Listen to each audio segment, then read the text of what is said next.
November 15th. I'm Mitch Perry, senior political reporter for the Florida Phoenix, joined as I am every week at this time, my two colleagues, Ray Roa, the editor-in-chief for Creative Loafing newspaper, and Ben Montgomery, the author and independent reporter. Today, guys, good morning. Good morning, Mitch. Good morning, Mitch. How's it going? Good. And Ray, we're going to lose you halfway through the show because you're going to be going on a panel discussion in an hour. I'm going to get roasted at Tampa Tiger Bay. We're going to talk about the election and what happened there. So can you give us any hints about what you're going to be talking about? You know, I think the best thing about Tiger Bay is you don't ever really know what the members are going to ask. It's like the wildest, pretty smartest room, you know? So I'm pretty nervous, I think. I'm sure you're going to be awesome. Okay, so it is actually 10 days now. It seems like much longer than that since the election, of course. And, you know, especially a lot of the Democrats I meet, say they're on a news diet. They're all so bummed out about the results that they're deliberately avoiding the news or they're switching to become an NPA voter and leaving X to go to Blue Sky. We'll talk later in the show with a former Florida member of the Democratic National Committee who did, in fact, go NPA earlier this year before the election. But first, let's talk about something else here. Talk about earlier this summer, of course, our long regional saga that has been the quest for the Tampa Bay Rays to get a new home finally seemed to be over after both the St. Peter City Council and the Pinellas County Commission agreed to spend considerable taxpayer resources for a new deal at the Tropicana Field site to build a new stadium right next door, despite pleas by critics who were hoping the region could get a better deal for those taxpayers. The county agreed to fund $312.5 million and the city $287.5 million, plus an additional $130 million on infrastructure near the ballpark.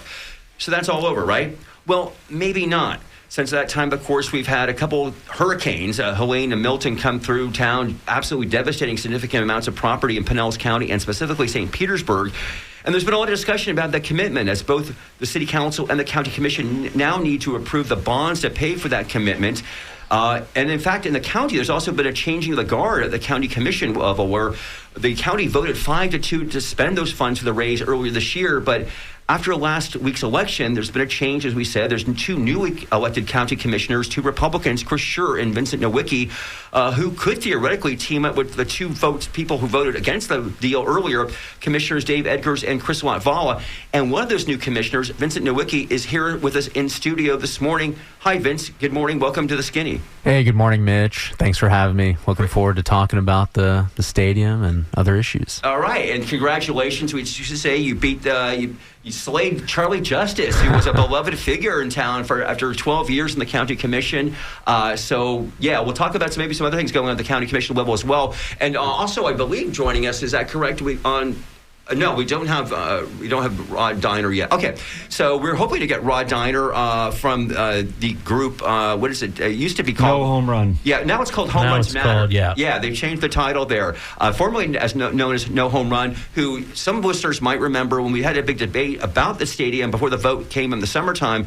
That group, now known as Home Runs Matter, it was very prominent in speaking out against the deal. They thought it was not a good deal. So hopefully we can make sure that Tom, who I know is actually overseas in Spain and was hoping to get it via Zoom. So hopefully we'll get him.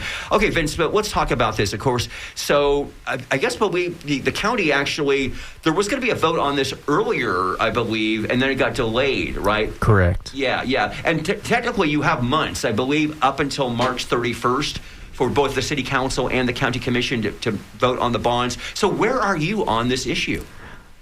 I'm a no. You're definitely a no? Definitely a no. Wow. And so do we know, we didn't reach out to Chris Schur yet, so we don't know where he's at on this. And by the way, we should tell listeners, by the way, if you want to call in and talk about this, let's open the phones up here in a minute, 813-239-9663. Why are you a no? For lots of reasons. I campaigned on this issue for the last year and a half, and I won the election. So elections clearly have consequences. So if I represent all of the city of St. Petersburg at the county commission, and so all of the residents, my future constituents that I talk to, think this is a really bad deal for the residents and taxpayers of the city of St. Pete. And if City Hall isn't going to give good government to their residents and look out for the taxpayers, I think it's incumbent upon me and the county commission to give good government to those city residents that are getting neglected and really bent over the table by the Rays. And of course, a lot of we've had these storms. Let's talk about that, because maybe I think there's some folks, and I don't know. This was controversial, no question about it, when the council approved this several months ago. But man, St. Pete is not the same city anymore, and neither is Pinellas County in many ways. In terms of estimates of over 10,000 people no longer living where they were a couple of months ago before Helene and Milton hit. So that's just in the city. Yeah. I mean, countywide. I mean, you're looking at 40, 50,000. Is that right? Yeah. Is that many people? Correct. Wow, that's incredible. So right, this region has been severely affected by these storms, and I know, and I see this on social media every day, because we've got this new factor now, right? Milton knocked out, of course, the roof of Tropicana Field, and we had this report that came in I think it was this week, the official report, which says this is going to be $56 million right. to fix this roof if the city decides to do it. Repairs to the roof alone will run at over $23.5 million. But the whole report, this is a 412-page report of the city commission that came out. All the details came out. And that is significant. And I know a lot of people are saying, wait, does that make sense? The city to spend that much money for a ballpark that theoretically is only going to be around for a couple more years before you get the construction, maybe, of this new stadium. And also, as we just heard beforehand, right? So theoretically, now the Rays made news yesterday, of course. They're now going to play in Steinbrenner Field in Tampa. Wait, by the way, what do you think about that? Because there's a couple of minor league ballparks in Pinellas County that I think people were hoping maybe they might play. We're talking about Clearwater, where the Phillies play, right. Dunedin, where the Blue Jays play. Tampa Bay Times reports that Clearwater's Baycare Ballpark was the home of the Philadelphia Phillies, the other most workable option, but it wasn't given much consideration by the team. 9,000 something capacity, I think there. Vince, what as a Pinellas County Commissioner, or about to be, what do you think about that? So again, for me, I was always not liking the deal for the stadium and the development aspect for the city of St. Petersburg. And so for me, almost whether if they agreed to play in Clearwater, if they agreed to play in my backyard, I still probably would have been against the deal. But what really irritates me, and I hope the Rays show up to the county commission meeting on Tuesday. I know they're supposed to be formally invited. They talked about in the workshop yesterday for the commission to invite the Rays to come and talk Tuesday. So I'd love to ask them why they felt compelled to pay the Yankees $15 million to play at Steinbrenner Field for 1 year, but yet they're only going to pay the county commission $1 million a year to build them a new stadium. And they're paying nothing to the city of St. Pete for revenue share, naming rights, nothing. So they're going to pay the Yankees $15 million for 1 year, but think it's okay to bend over the county and the city over the table and pay them $1 million. It would take us 15 years to get that same $15 million that they're going to pay the Yankees 1 year. That's not a good partnership to me. Now, Vince, I know that the Rays until recently had been very quiet about all this. Everybody was kind of wondering what the heck was going on. And I know that maybe you're not really keen on them. The fact is that the team gave money to a political committee that gave it to another committee that ran attack ads against you and for other candidates who were it gave money to candidates who supported the stadium deal. Right. Yeah. Well, again, they could have, given me money and played both sides of the table or both sides of the fence. But still, why people voted for me is because I challenge the status quo. I'm just not going to rubber stamp whatever initiative, whatever lobbyist, whatever special interest is coming in to get. I'm not a rubber stamp. I swim upstream. I have my own mind. I'm a free thinker, and I represent conservatives, fiscal conservatives in St. Petersburg and Pinellas County. On that note, it's going to be a long road to see whether or not you can get that money back for the county. Have you been in contact with anyone? Do you have any ideas for what you would do with that money? Is housing on the table, things like that? What would you do instead? Yeah, so the history of Tropicana Field, the Thunderdome, whatever was called before that, was always to bring people and economic development to the city and the county. It was never originally about a baseball team. And so I think people forget that, that back in the 70s, it was trying to do something to spark development and spark growth in the area. And then it's been kind of diluted a little bit that it's always been about baseball. Well, that's not the case. So we can use bed tax dollars or TDC dollars to build a convention center, to acquire land for a convention center, and to fund a convention bureau. So I've talked about throughout the campaign to have a 1 million square foot convention center, which if we're talking about real economic development, we could probably get, private funding for that, because you can track, hey, how many people you're going to have, hotel rooms. And so that would have a much bigger economic impact than the worst attended Major League Baseball team. Second worst. The second worst attendance in Major League Baseball history. So again, if you're just tuning in right now, you listen to Skinny. It's 11:16 in the morning here. We're speaking with Vincent Nowicki. He is a newly elected Pinellas County Commissioner, Republican, who defeated Charlie Justice last week. I think Monday you're going to be sworn in, right? Monday, 6 o'clock. Okay, very exciting. And then Tuesday you've got this vote. And again, the topic here is the Tampa Bay Rays Stadium. And maybe some of you are saying, wait a minute, we're talking about that. I thought that was a done deal. And again, maybe not. And the fact is here, again, a couple factors here. One of them is that the bonds have not been issued. We're talking about $312 million from the county.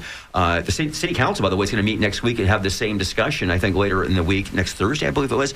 And of course, we're living in a different world now than we were 3 months ago. We've had, again, these tremendous storms that have affected the entire region here, the Tampa Bay area, but really in St. Petersburg and Pinellas County has been devastating. And there was so much talk about infrastructure, how to, sewer, stormwater improvements. We saw the situation with the water in St. Petersburg, where people could not use their water for several days after both of these storms at different times. And protecting the future and livelihood specifically of St. Petersburg. Now, you mentioned the Vince Nowicki Convention Center. I know there's been discussion over the years in St. Petersburg, right, as they try to compete with Tampa. Tampa, of course, has a very successful convention center here, booked out several years already. So it's there's a clear need and a desire for that, and we have Pi. You can have private jets go into Pi. Clearwater St. Petersburg Airport. Correct. I mean, we got the Sunrunner, which I'm not a big fan of, but we already have it, so might as well put it to use. And if you have a convention center downtown, what better use of the Sunrunner? Actually put some riders actually on there to go downtown or to go to our beaches. Why do you not like the Sunrunner? I mean, it has terrible ridership and costs a lot of money that nobody really uses. So have you talked to any folks? I don't live in St. Pete, so I don't know, but I do see people on the Sunrunner a lot, and I've actually used it a couple of times. I just wonder if it's just fiscal consideration. Yeah, I mean, about, if we want to get into PSTA, you have about roughly 7 routes that make up almost 70% of the ridership, and the PSTA is 93% government subsidized, and only about 7% of their actual revenue comes from ridership. So it's not really serving the public, and less than 1% of Pinellas County's population rides the bus. So it's public assets. We're taking away lanes for roads for everyone to use for less than 1% of the population to use. And as I understand, is that chicken and egg syndrome? Like if the bus lines don't exist, there's never going to be ridership, right? If the infrastructure doesn't exist, more people are going to know that the bus is regular and routine. For sure. They're in a coverage model, which is a lot of routes with really big buses versus it's been suggested they go to a core model, which is the routes that are used. Use smaller buses at a higher frequency to get people where they need to go faster. So I'm not about eliminating public transportation, but just make it more efficient and better for the people that use it. Gotcha. So back to the stadium here issue. In fact, let me just read something from Neil DeMouse. He writes from the blog Field of Schemes, which covers all these issues with stadium issues. He writes about what the county and city should go. Do they go ahead and talk about the city of St. Petersburg? I believe. Do they go ahead and repair a stadium that would, by the time it reopened in 2026, only have 2 years of life left? He says probably yes. The city is in line to get $25 million back from its insurance, and $30 million to get 2 years out of a stadium isn't awful. By comparison, the public is spending around $1 billion for a new stadium that will likely only be in use for around 30 years. So that's more than double the cost per year. He says, plus St. Petersburg Mayor Ken Welch noted the Rays lease on Tropicana Field says it is, quote, suspended. The stadium is unplayable for a year, which would mean it would be extended, as we say, through 2028, the new stadium not opening until 2029, in which case you're only talking about $10 million per season of use. A lot of people think that spending $55 million in the old stadium to pay for 2 years is ridiculous, though. I mean, again, I'm really seeing a lot of that in social media here. Do you have an opinion about that? Yeah, I mean, I got lots of opinions. But we're learning this. Yeah, so $55 million for the stadium there is just, find me one city project in the last decade that's been on budget and on time in the city of St. Pete. I mean, I just saw on a post last night, you have the Manhattan Casino in, South St. Pete that had a leaking roof and a broken AC, and the city hasn't been able to fix that in 2 years. So what God's green earth do we think the city of St. Petersburg that goes over budget and over time on the pier? It took 10 years for them to build a 2-lane bridge from Shore Acres to Snell Isle. And what earth do we think that a contractor is going to get this bid and actually complete it on time and on budget? No one's talked about that because the city has a terrible track record of completing jobs. So you're skeptical that it could even be done by the 2025 season? Yeah, I mean, look at the Barack Obama Library in St. Pete, which is the main library. It's been closed for like 4 or 5 years. It was projected to take 1 to 2 years to do. I mean, it's, call it is what it is, but the current administration doesn't have a good track record of finishing projects when they say they're going to do it. So again, and then in terms of we talked about the Rays are paying Sam Bernard Field now to play in Tampa. Yeah. Do you think that Pinellas got screwed out of this right now in terms of where they're going to play for next year? I mean, you tell me, Mitch, if you're going to get $1 million a year, or they're going and turning around and paying somebody else $15 million for 1 year, would you say they're getting screwed? So do you talk to, I'm sure you do, right? Still regular citizens, voters right now about the sentiment here. I mean, again, I'm reflecting what I see on social media, and I know the algorithm. Sometimes I may be always seeing certain parts of the electorate, so I don't want to say that's where the whole public is on this. But this was contentious. That's a fact in terms of the public taxpayer commitment. Would you be okay at all, Vince Nowicki, for a less commitment, financial commitment, but still public monies going from Pinellas County for a new stadium? Yeah, I mean, I really think we need to, which we haven't even gotten a report back from the Army Corps of Engineers to see the state of our beaches. So we don't know that. Again, I'd like to see a convention center, 1 million square feet. I'm sorry, and you're saying from the Army Corps, what is this, post hurricanes? I mean, correct. Okay. Yeah. So we don't know really the state of our beaches currently, which are a known fact, our largest economic driver for the county. So again, is this all about just for the love of baseball, the emotional aspect of it, or is this, talking about real, heads and beds, dollars, economic development, and our greatest ROI? So our greatest ROI, in my opinion, and I would say according to Visit St. Pete Clearwater, is our beaches. So I would be open to talking to the Rays or figuring something out, but I think they could come up with more money, and we have more priorities. It's like a kid that has holes in his shoes but wants a new Xbox. I was going to ask you, during the course of the campaign or even after election, did anybody from the club reach out to you? The Rays club? Yeah. Oh, no. No, it's a cold war there. I mean, they didn't even know, the county commission yesterday didn't even know in their workshop that the Rays were playing in Tampa.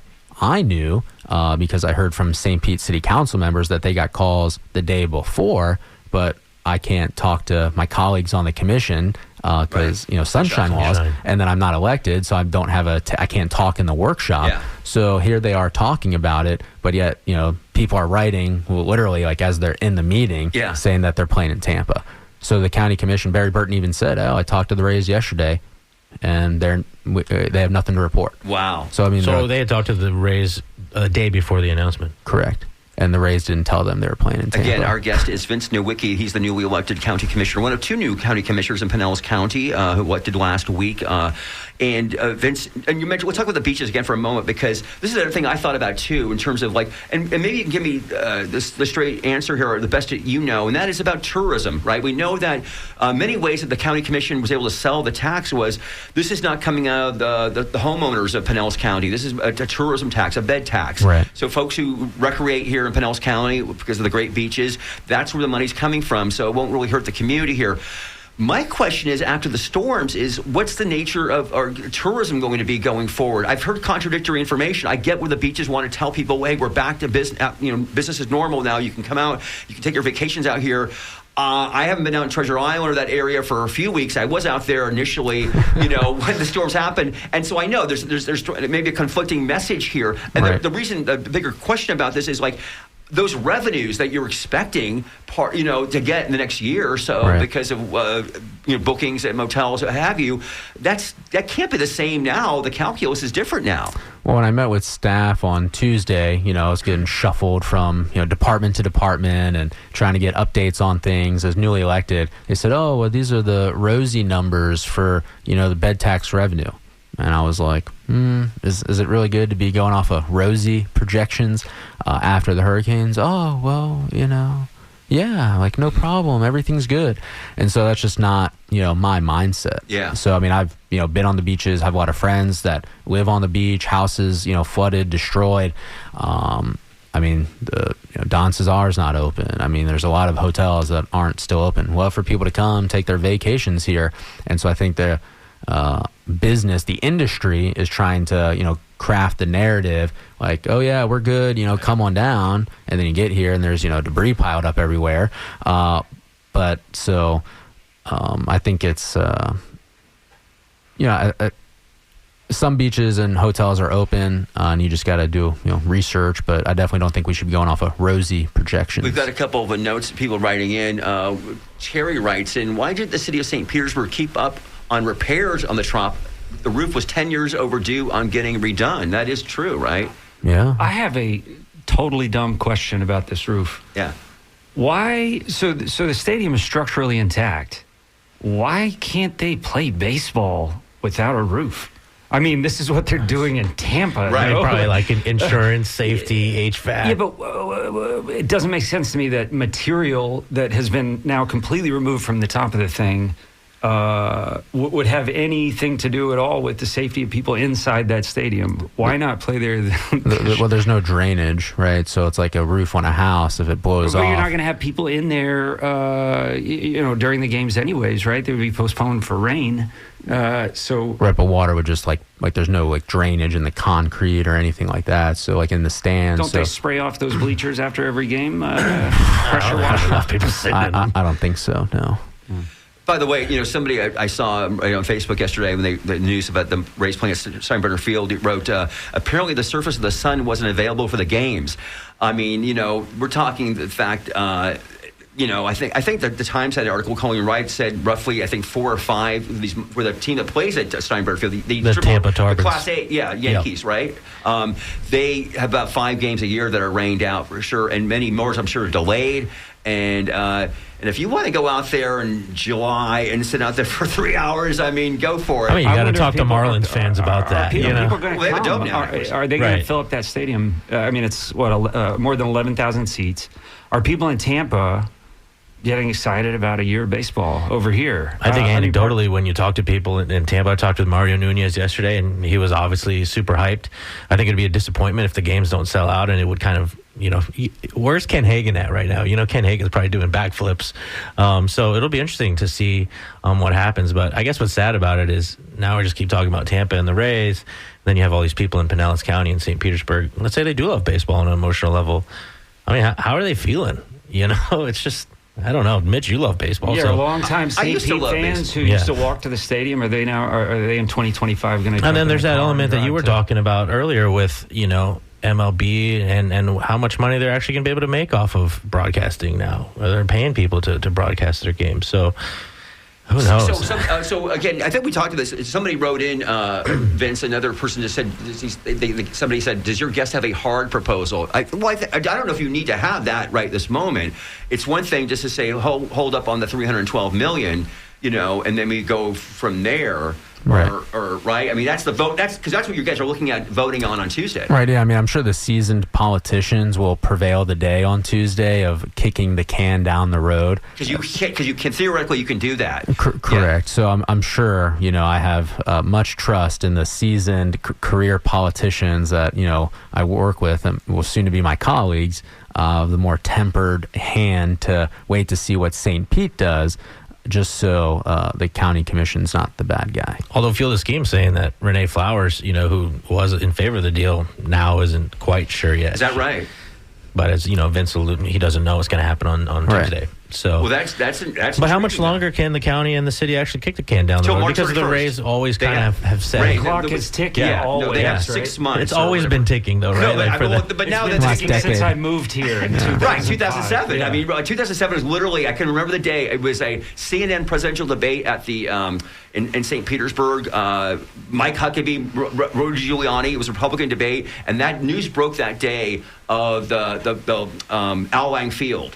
That's where they were going to propose it. And it was kind of controversial then because they hadn't talked to anybody like publicly about it. It was all just dropped on the public. And if you recall, the backlash was tremendous because people said on the waterfront, no, that's kind of considered sacred in St. Petersburg. And they dropped that that idea very quickly. But that's where we started this thing 17 years ago, basically, this long saga.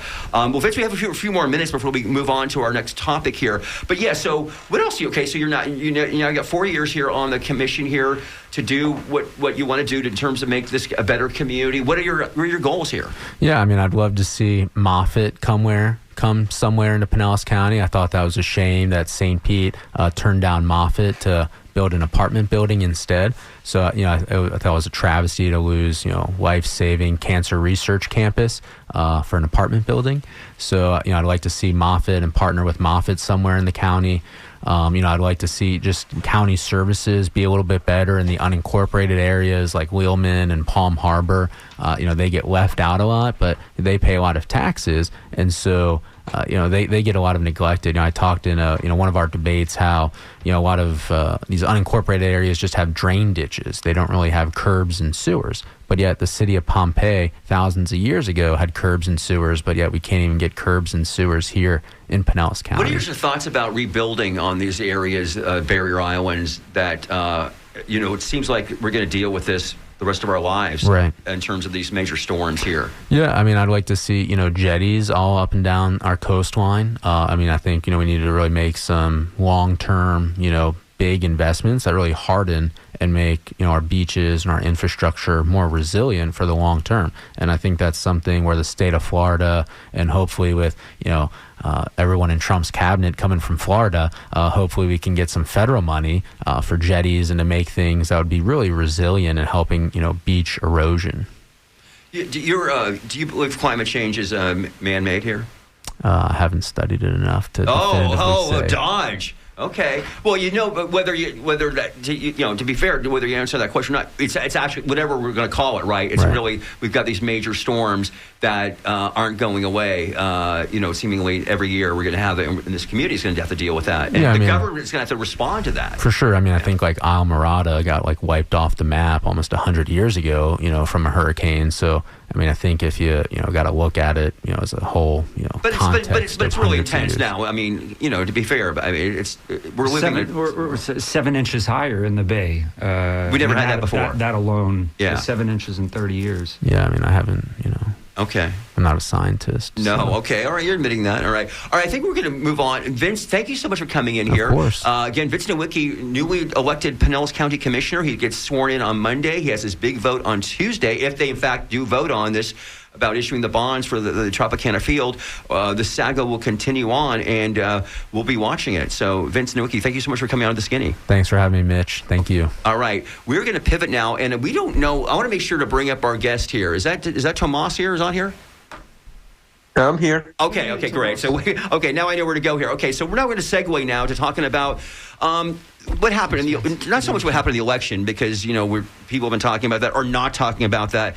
Thank you, Vince. But we're going to deal with the Florida Democratic Party. We're going to deal with the issues there, and gosh, they are formidable. It's been 10 days now, as we said earlier, since the shellacking nationally the Democratic Party suffered from, and certainly in Florida. We've been reading numerous op-eds and screeds on social media about where the party went wrong in alienating the public from voting for their candidates. Here in Florida, there was an opinion piece written this week by Miami filmmaker and now former Democrat Billy Corbin, where he announced that he was leaving both the Miami-Dade County Democratic Party and the Florida Democratic Party. Will now become an NPA, a non-party affiliated voter. But Tomas Kennedy, our guest right now, got there first. Tomas is an activist from Miami who has worked for organizations like the Service Employees International Union, the New Florida Majority, the political director, I believe still is, at the Florida Immigrant Coalition. He was also a member of Bernie Sanders' 2020 presidential campaign, and he had been a Florida member of the Democratic National Committee until he left the party earlier this year. Good morning, Tomas, officially. Hi there, Tomas. Hey, good morning. Thank you for the invite. Great to have you here with us. So first thing I want to ask you before we talk about why you left the party, Nikki Fried, party chair, she wrote an op-ed in the Miami Herald yesterday, talked about basically, what went wrong 10 days ago. And she also announced she's running for re-election. Your thoughts? I mean, look, when you fail that badly at your job, when your performance is so poor, and when your strategic thinking is so deficient, I mean, I just think you need to be replaced. I mean, they basically, and it led to really bad strategic thinking and resource allocation, because they were investing resources in a statewide races that they could not win, when we had very marginal competitive races in Orlando, right? Like the Nate Douglas race against Placencia, the Paula Stark race that were, all those races, I think 3 of them that were decided by less than a percentage point, that perhaps if they would have been more strategic, they could have eked out a wins. And then there's, you mentioned Billy Corbin. There's he calls it the crash test Democrats, right? And it was this strategy of running a Democrat in every legislative district in the state, right? And what that causes is, first of all, a spreading thin the already limited resources that the party had among no-shot candidates. You're juicing up turnout in red districts that perhaps otherwise, people wouldn't have turned out or wouldn't have been so eager to vote because they were non-competitive. And, I think it was a Tallahassee Democrat that had just an incredible piece that highlighted the unseriousness of the strategy, where you had people that were residing in Tallahassee, running in races in Miami-Dade, not doing interviews, not fundraising. It just highlights the smoke and mirrors approach of the Florida Democratic Party this cycle. And now you have, Nikki Fried and other folks in leadership coming out and saying, well, we actually always knew that Florida wasn't in play. I mean, they're quoted in the media saying, we always knew that Florida wasn't in play. Well, they were gaslighting all of us. Some of us knew better, but a lot of people, they don't follow politics as maniacally as we do. Right. They believe this stuff. They were gaslighting people. To me, we need new leadership. Yeah, absolutely. Again, we're talking to Tomas Kennedy, from Miami area, a former Democratic member of the Democratic National Committee who quit the party. Now, let's get over that because, again, I'm seeing a lot. Billy Corbin's a high-profile name, but I've seen other people on social media this week say they're leaving the party to go NPA. They have their own reasons for doing this. Some people say you should stay and fight. If you're a Democrat, have you?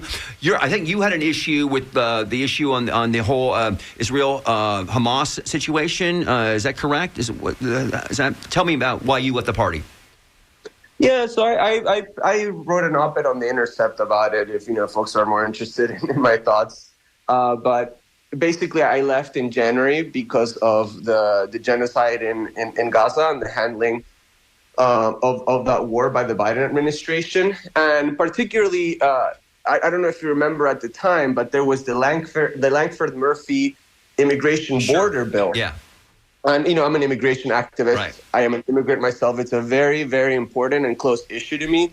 And I remember the Lankford-Murphy bill at the time was being leveraged as an exchange for military aid for Ukraine, but also for Israel, right? And this is a bill that would have funded more war, created more refugees, more forced displacement of people, and the exchange for that military and war funding was restricting severely the asylum process in the United States, in violation, quite frankly, of international humanitarian law and replicating, implementing asylum restrictions that were first, architected by the Trump administration, that, by the way, were imposed by the Biden administration later via executive action, even stricter than what was in that Langford Murphy bill. So to me, I just couldn't rationalize. I did not want to be part of a body politic that, again, was in favor of creating more refugees, more misery, and more displacement while restricting the asylum process. That just did not make sense to me. Now, that doesn't mean that I think that the Republicans are better or that I'm, calling on people to vote for Trump or whatever. It's just that being a member of the DNC at that point, I did not feel represented in that body politic. What is your prescription? If there's probably not one, obviously. I mean, the party, we have a situation where we literally more than 1 million now Republicans, registered Republicans here in Florida. You saw that last week in some of the results locally in Miami-Dade County. We saw that here in Hillsborough County. And by the way, Hillsborough County Party Chair Ione Townsend, who was going to run for re-election, announced yesterday she will not run for re-election. So, that's what we have coming up here. And, again, in Hillsborough County alone, there was more than 73,000 more Democrats than Republicans before the 2020 election. Currently, it's about 3,000, the difference. Democrats still have a barely edge there. So we are seeing on a mass scale, of course, and I know, Tomas, you've been around for a while down there, and we've seen the different party chairs. Manny Diaz, of course, was the last one before Freed came in, and it seems to be a cycle every 2 years. They leave, basically, and the party, nothing gets better. This is a party that lost agonizingly close one-point elections 10 years ago, specifically Rick Scott elections, when they had a huge hundreds of thousands of more registered party members than the Republicans did. So there is a lot that has to happen here. But where would you start out at? You're talking about the party itself. The party? Yeah, so Nikki Fried, say she goes. I mean, whomever the next person is going to be, what's their strategy going to have to be to get this thing to a little bit in better shape? Well, you mentioned that I was in the Bernie campaign, and my former boss there, Claire Sandberg, who I think is a brilliant, campaign operative. She tweeted something that I think was, she's not the first person to say it, but it was a good reminder to political operatives across the country that tactics don't matter if the voters ain't buying what you're selling, right? And for the Florida Democratic Party, this quote doesn't even apply because the voters aren't buying what they're selling, and there's no tactics, right? I mean, Nikki Fried was going out on with Forrest Saunders on TV yesterday saying, from now on, we're really going to focus on voter registration moving forward. Well, what were we doing this whole time, right? But you also mentioned my friend Billy Corbin. Billy always harps about how the Florida Democratic Party brand is dead and buried, right, in this state. I mean, the brand is so toxic. So obviously, the party needs to create programs to register voters year-round, right? To do the early vote chase, to do the vote by mail enrollment, to do the vote by mail chase when it's time to do that, to do the community engagement year-round, to do the financial literacy classes and the civics classes and, the services, blah, blah, blah, all the things, that it's become a cliche almost that, you hear Democrats, year-round engagement. They never do it, but obviously it needs to be done. But really what they need to be doing is fixing their brand. They have become, and I'll say it flippantly, cringe. You know what I mean? They become a cringe party that is alienating and out of step with the zeitgeist, the political zeitgeist of your average Floridian, right? And, I don't know if you know Kartik Krishnaiyer, but, he's like from the Florida's Voice, and he always talks about this. Florida is a strangely, populist state, right? And I think, if we go back to the politics of, I don't want to go too cliche, but the second Bill of Rights with FDR, but also people like Bob Graham and Reuben Askew, right? I mean, such a great governor and a North Star of what Florida politics can be if we focus on, curbing corporate influence and government integrity and transparency, and anti-corruption and, working class politics. I mean, we or the Obama 2012 campaign, right? That ran, again, a pretty populist working class campaign that also focused on lowering middle class tax cuts. We have the playbook. We just have to, Democrats have to employ it. And the last thing I'll say is the property insurance issue is such low-hanging fruit for Democrats. And I think what Democrats, struggled with in the past few years was that the Republicans were very good at displacing blame into the federal government, right, for anything that related to the economy, including housing issues and property insurance issues. Obviously, the Florida Republicans are not going to have that boogeyman to kick around anymore, right? They're not going to have Biden to kick around anymore. So maybe that opens a window for the Florida Democrats to message that issue a little better and hang it around their neck.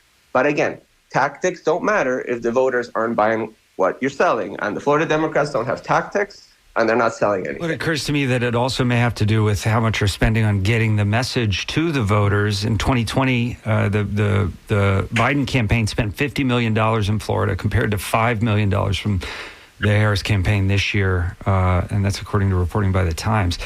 $50 million in 2020, $5 million this year. I think the results of these races sort of reflect that remarkably well. Sure, but I mean, I'm sad that they're not investing in Florida because I want Florida to get better. But, if you're like a cold, calculating political operative in D.C. and you look at the chessboard and your goal is to get 270 electoral votes and you have a limited amount of money, which, by the way, obviously the Harris campaign mismanaged a lot of money. That's another story that, I'm not qualified or have the knowledge to get into, but it's obvious that they did. But regardless, if your goal is to get to 270 electoral college votes, Florida is not where you're going to dump a whole lot of money in, considering, the electoral prospects of swing states. So as a Florida Democratic Party leader, you need to acknowledge that, plan accordingly, be surgical, and maybe not spend a year saying Florida's in play, right, we're going to win. Right. Their whole strategy hinged on, hey, the other guys, the other party's voters, the Republicans, are actually going to vote for us. That's idiotic, frankly. That's a bad strategy. Again, we're speaking with former DNC member from Miami, Tomas Kennedy. Tomas, an activist in the area, now an NPA voter, but cares very much about the Democratic Party here in Florida and nationally. And let's go back. We talked about you worked for Bernie Sanders in 2020. Bernie had a statement right after the election that has been quoted often, actually, as, again, Democrats look everywhere now to try to pick up the pieces here. He wrote, I'll just read the first paragraph or so. He writes, quote, "It should come as no great surprise that a Democratic Party which has abandoned working class people would find that the working class has abandoned them. First it was the white working class, and now it's Latino and black workers as well. While the Democratic leadership defends the status quo, the American people are angry and want change, and they're right." He says, go on, one more paragraph here. "Today, while the very rich are doing phenomenally well, 60% of Americans live paycheck to paycheck, and we have more income and wealth inequality than ever before. Unbelievably, real inflation accounted for weekly wages for the average American worker are actually lower now than they were 50 years ago."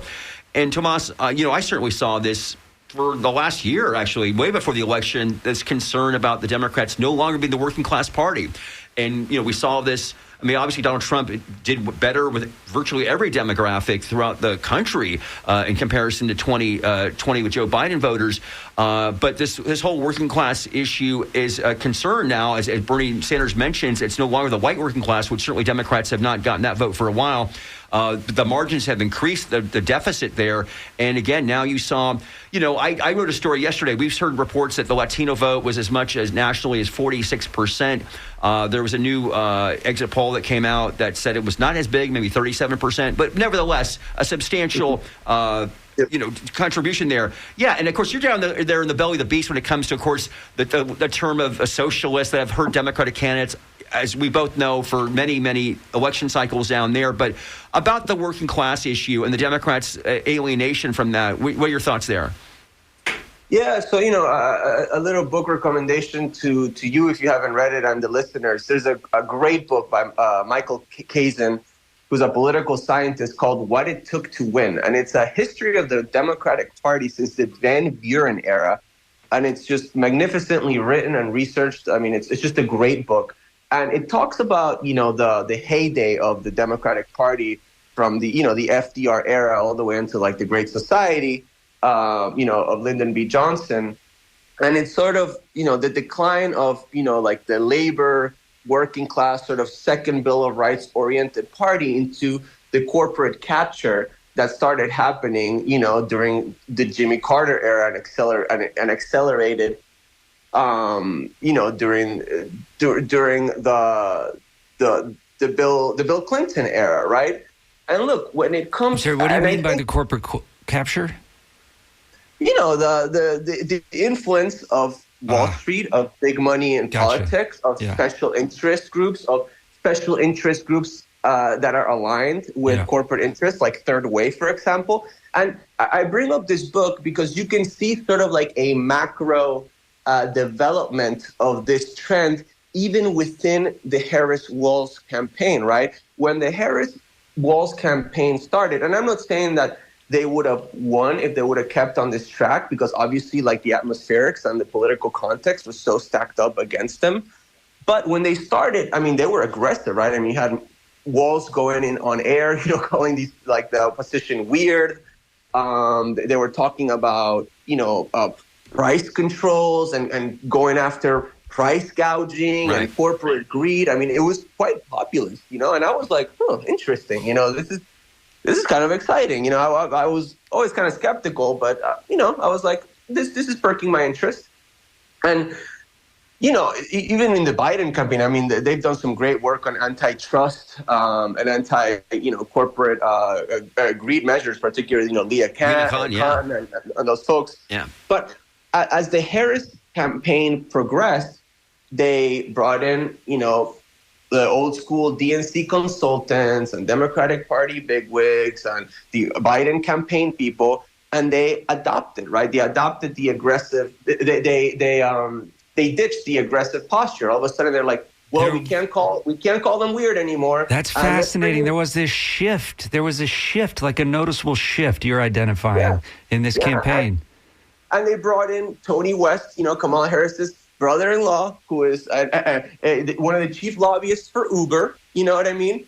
To sort of rein in the populist economic talk. And all of a sudden, Mark Cuban was in CNBC, acting like a campaign surrogate after, campaigning with Kamala Harris, telling folks live on CNBC, don't worry, they're not actually going to raise taxes on us, the billionaires and the very rich. That's just campaign talk.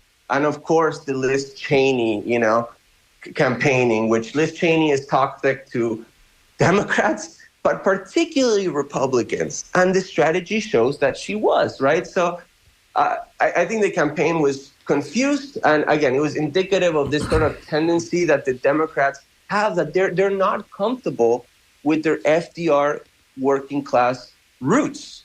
And it's regrettable, right? Was that an effort to like go specifically at that sliver of voters who were undecided and presumed to be in the middle?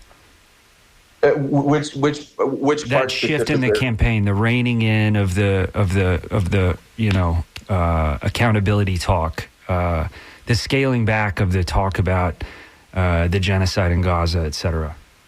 Yeah, I mean, I think so, right? But specifically on the economy, I mean, I think it was just a complete failure to read the mood of the moment, right? I mean, this whole, to put it more simply, this whole "we're the joyful" campaign, right? This is a campaign of joy.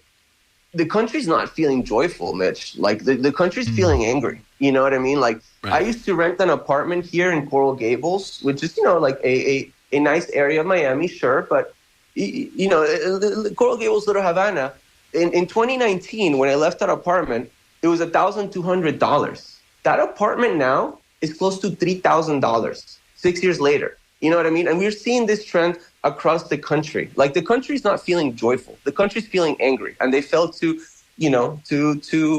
recognize that. Again, we're speaking with Tomas Kennedy. What you just said is fascinating, because I heard that so much throughout this campaign. I said, continue to hear this today in Tampa. Can't afford to live here. Just hanging on by a thread. My rent has doubled in the past couple of years. I don't recall hearing a candidate talk about bringing rent down, stabilizing rent. That was crazy. I actually tweeted about that at some point. I was like, it is insane that, neither of the two candidates, and really no one in Congress makes, housing reform or housing affordability an aggressive front and center flagship issue. I don't understand that we either. We do hear that from Florida Democrats running for legislative seats, on Escamani and the like, but, they frankly don't have much power. Tomas, when we have you, I know you're work for immigrant rights. And I want to ask you in the last few minutes we have with you, because, of course, Donald Trump will become the next president officially in 80-something days. And we've heard from day one it's going to be, I don't know if it's quote-unquote mass deportations, but it's absolutely on the book that there's going to be deportations taking place. And we've heard maybe it's going to be, people with a criminal record initially. There's a lot of concern, as you well know, about this. What are your thoughts, and what do you think might happen? We've seen some pushback from some Democratic governors that they're not going to, agree to some of this, but nevertheless, and we saw a polling that the public is supportive. They think immigration was right up there with inflation, one of the top issues of this campaign. So what are you thinking about this right now? Yeah, and I just want to add, Anna Escamani is wonderful. She outperformed Trump in her district by several points, and the Florida Democrats could learn a lot from her. On the issue of the mass deportations, I mean, look, to start out, I do want to say that there's going to be a lot of roadblocks to implement this policy. One is the budget and resources, right? I mean, they're going to have to hire a lot more agents and resource ICE and CBP and immigration enforcement substantially to carry this out. The other is constitutional roadblocks. And remember, there are a lot of mixed status families in the United States, around 22 million, and close to 1 million of them just in Florida. These are families that have an undocumented person or people with different immigration statuses, right? So that's going to be complicated in terms of separating those families. And then, something that's not being talked about is a lot of people that you're going to have to deport are people from Venezuela, Cuba, Nicaragua. These are geopolitical opponents of the United States, and they are not going to accept those deportation flights easy, right? And deportation flights can't land in a foreign country unless they are allowed to land by that foreign country, right? So we can expect, foreign policy jockeying negotiations from those countries if they want to carry out those deportations. And the Trump administration is promising 200,000 people deported every month. That's a lot of people. Mexico, right? Mexico, for all of López Obrador's, rhetoric about sovereignty and respect us and whatever, Mexico has for a long time done the job of southern border immigration enforcement for the United States.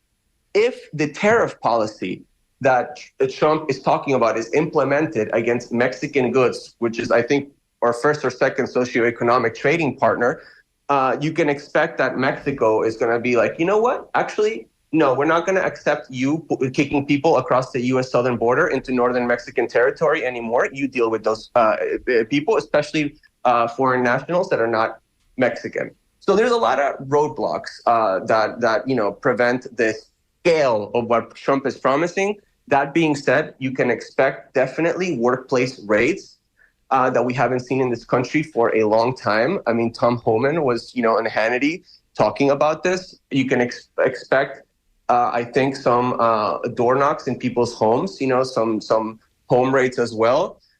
And it's going to be difficult. Here in Florida, we actually saw less immigration enforcement during the Trump years than we did in blue states, because the nature of immigration enforcement has always been political.